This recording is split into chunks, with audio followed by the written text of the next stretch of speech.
لوری میں قرآن ملے گا تو اللہ کی قسم جوانی میں قرآن کی تلاوت سے گھر مہکے گا۔ یہی وجہ ہے ہسپتال میں چلے جاؤ، اللہ اکبر، مریض کے بیڈ کے سرانے دوائیں ملیں گی، فروٹ ملیں گے، جوس ملیں گے، ابے کی ناک میں نلکی لگی ہوئی ہے، اماں کو آکسیجن لگی ہوئی ہے، ہر کوئی آ رہا ہے، کوئی تکیے کے نیچے پیسے رکھ رہا ہے، ہر کوئی آ رہا ہے جوس لے کے آؤں، ہر کوئی آ رہا ہے فروٹ لے کے آؤں۔ مرنے والا آنکھوں کی اینیوں سے آنسو نکال نکال کے کہہ رہا ہے، او لوگو مجھے جوس کی ضرورت کوئی نہیں، مجھے فروٹ کی ضرورت نہیں، اس وقت تو مجھے قرآن کی تلاوت کی ضرورت ہے۔ قرآن سناؤ مجھے کوئی آگے بڑھ کے۔ بیوی کا میں نہیں سنا سکتی۔ جب شادی کی تھی تو میرے ماں باپ نے کہا تھا کہ ماشاءاللہ ترجمے سے قرآن پڑھی ہے۔ پتہ تیری ماں نے اس وقت کیا کہا تھا؟ او تے ٹھیک ہے سکول کتنا پڑھی ہے؟ تو تیری ماں نے قرآن پڑھنے کے بجائے سکول کو ترجیح دی تھی۔ میں تجھے اے بی سی سنا سکتی ہوں، قرآن نہیں سنا سکتی۔ بیٹے تو مجھے قرآن سنا دے، سورہ یاسین سنا، بیٹے تو مجھے سورہ رحمان سنا۔ ہاتھ جوڑ کے پیچھے کھڑا ہو گیا، اور تو نے قرآن نہیں پڑھا؟ نہیں ابا جی۔ کیوں؟ ابا جان قصور میرا نہیں، قصور تیرا ہے۔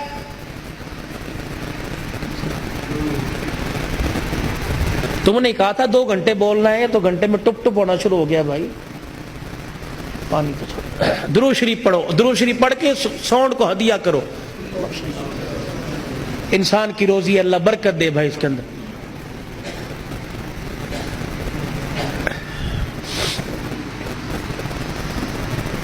ابا جان آج کہہ رہا ہے قرآن سنا، کتھوں سنا ہوا تینوں قرآن؟ ابا جان وہ یاد کر میں دنیا میں نہیں آیا تھا۔ ابا تو مزدوری کر کے شام کو آیا، میری ماں تجھے دیکھ دیکھ کے مسکرا رہی تھی۔ تو نے میری ماں سے کہا تھا خیر ہوئے، آج کیوں ہنس رہی ہے؟ اللہ اکبر، تو نے کہا رات نہیں، میری ماں نے کہا رات کو بتاؤں گی۔ ابا جان جب تنہائی میں میری ماں اور تو بیٹھے تھے، ابا جان میری ماں خوش ہو کے رونے لگی۔ تو نے کہا پلیے لو کے کی گل لے، کہنے لگی مبارک ہو تیرے گھر میں مہمان آنے والا ہے۔ اللہ کہا تھا نا۔ ابا جان یاد کر میری ماں کے پیٹ پہ ہاتھ رکھ کے کہا تھا میری نسل چلے گی۔ کہا ابا تو نے کہا تھا آنے والے کو کیا بنانا ہے؟ میری ماں نے کہا ڈاکٹر، تو نے کہا وکیل، میری ماں نے کہا کھلاڑی، تو نے کہا جج۔ ابا جان وہ رات یاد کرو، اللہ اکبر، میں ماں کے پیٹ میں سن رہا تھا، تو نے کہا ڈاکٹر بنانا، تو نے کہا وکیل بنانا۔ ابا جان اماں جان ساری رات بحث کرتے رہے، کسی نے کہا ڈاکٹر بنائیں گے، کسی نے کہا وکیل بنائیں گے۔ میں سن رہا تھا دونوں میں سے کسی نے ساری رات میں یہ نہیں کہا اسے قرآن کا حافظ بنائیں گے۔ تو آج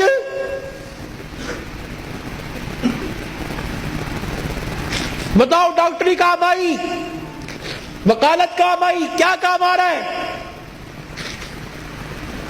ابا جان 9 مہینے کے بعد میں دنیا میں آیا، تجھے تیری سفید داڑھی کا حیا نہ آیا؟ ابا جان تو نے بھی تالیاں بجا بجا کے میرا استقبال کیا، تم سارے ہنس رہے تھے، میں رو رہا تھا اپنے اور تمہارے نصیبے پر۔ میں رو رو کے کہہ رہا تھا ظالمو مجھے گانا نہ سناؤ، مجھے قرآن کی تلاوت سناؤ۔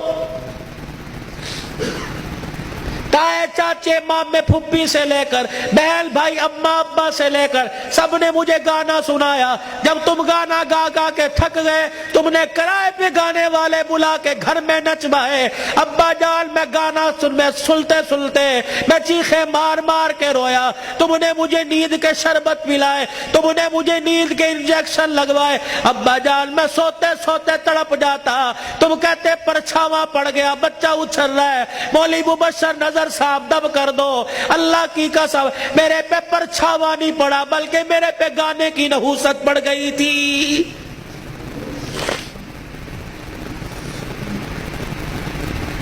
اتنا سا میں اسکول کا بیگ لے کے گھر سے نکلتا، گانے کی آواز سن کے نکلتا، 10 گھنٹے بعد 8 گھنٹے بعد گھر آتے مجھے گانے کی آواز ملتی، روٹی پکاتے ہوئے ماں گانا سنا کرتی، آٹا گولتے ہوئے گانا سنا کرتی، جھاڑو دیتے ہوئے گانا سنا کرتی۔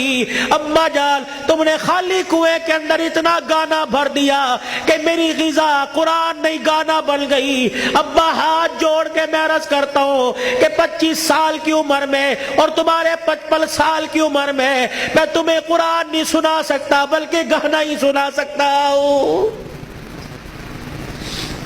میں کہاں سے لاؤں وہ لال جو فاطمہ کی گود میں آیا تھا اور سیدہ فاطمہ الزہرا نے سینے سے لگایا اور سینے سے لگا کر بیٹے کو دودھ پلا کے مسکرا کے قرآن سنایا اور دل کی دنیا میں کہا اس قرآن کی قیمت کیا ادا کرے گا، اس مسکرانے کی قیمت کیا ادا کرے گا، اس گود کی قیمت کیا لگائے گا۔ تو حضرت حسین نے مسکرا کے ماں کی طرف دیکھا کہ اماں تو نے مجھے گود میں قرآن سنایا، انشاءاللہ میں کل کربلا کے میدان میں تجھے نیزے کی نوک پہ چڑھ کے اللہ کا قرآن سناؤں گا۔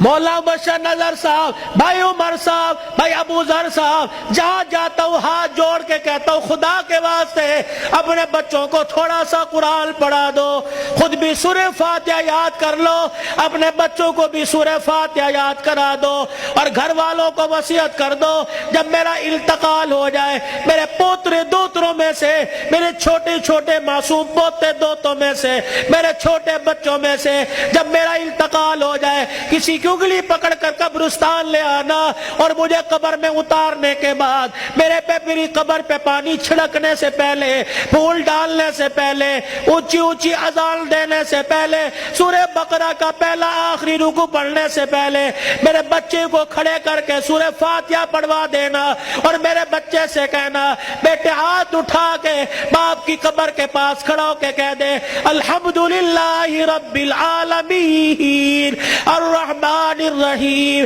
جب بچہ میری قبر کے پاس کھڑا ہو کر مجھے رحمان رحیم کہے گا، اللہ قبر میں سے حساب لینے والے فرشتوں کو واپس بلائے گا، یا اللہ بڑا گناہگار ہے، اللہ فرمائے گا تم قبر کے اندر کا دیکھ رہے ہو، میں قبر کے اوپر کا منظر دیکھ رہا ہوں، اس کا چھوٹا سا بچہ باپ کی قبر کے سرانے کھڑے ہو کر مجھے الرحمن الرحیم کہہ رہا ہے، میں اپنے بارے میں الرحمن الرحیم اس کے بچے سے سن کے اس کے باپ کو عذاب دوں، میں اللہ کی غیرت گوارا نہیں کرتی ہے۔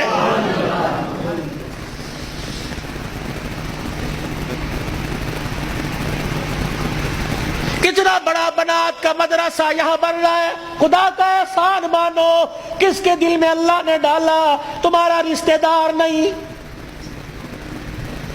نہ تمہارے باپ کے خاندان کا، نہ تمہارے ماں کے خاندان کا، یہ اللہ کا کرم ہوا، باہر کا پیسہ کما کر تمہارے گاؤں میں لا کر قرآن کے ادارے پہ لگا رہا ہے۔ دعا دیا کرو، اس کے لیے دعا کیا کرو